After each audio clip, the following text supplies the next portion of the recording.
Uh, Jayla Neal, can you share with us what your sense is of the issues now? You've mentioned education, you mentioned housing, you mentioned homelessness. There's a lot of issues, and I'm wondering if what are people saying now? As an urban planner who's involved with this, what are you hearing? I think in Rogers Park there are a couple issues. There are many issues, but I think one of the things that come up most quickly, I think, is housing and the lack of affordable housing within this community, and where that affordable housing is placed in this community. Because as you know, if you just drive around Rogers Park, it looks very different from the neighborhoods turn fairly quickly, and I think that there are large pockets of poor folks, and so we're just having conversations about why that is, how we can possibly redistribute, have balanced economic and balanced housing, balance in terms of no one street has any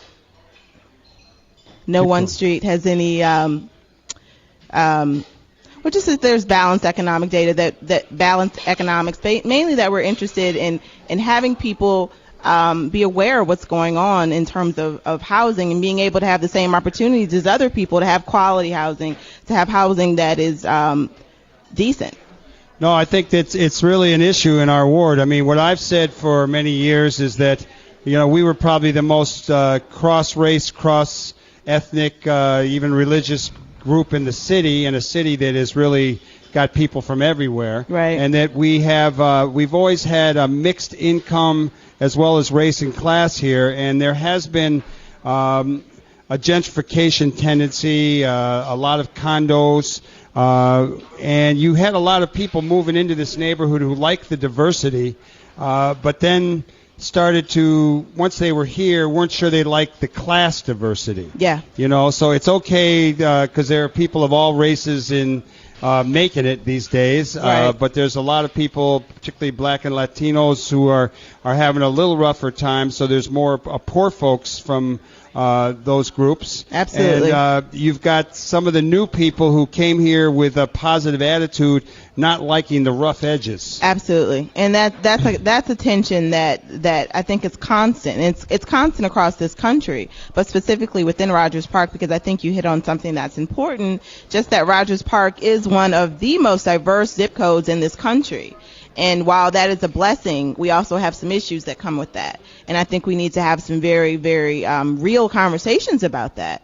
And and this is really what we're trying to get at. Like, can we please have conversations that are just truthful and honest about, I want to live here and you want to live here, but we're very different. But we should have conversations because we have more commonalities than we do differences. So let's start from there.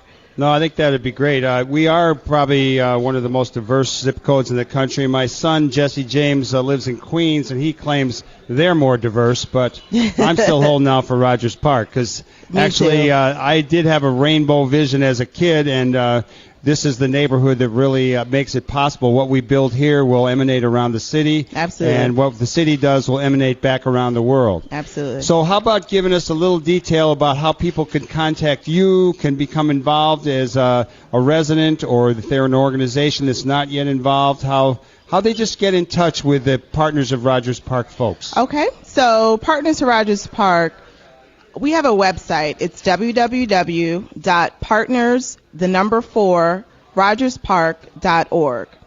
I can also be reached at 773-465-5770, extension 261. And you can also email me at jneal@how-inc.org.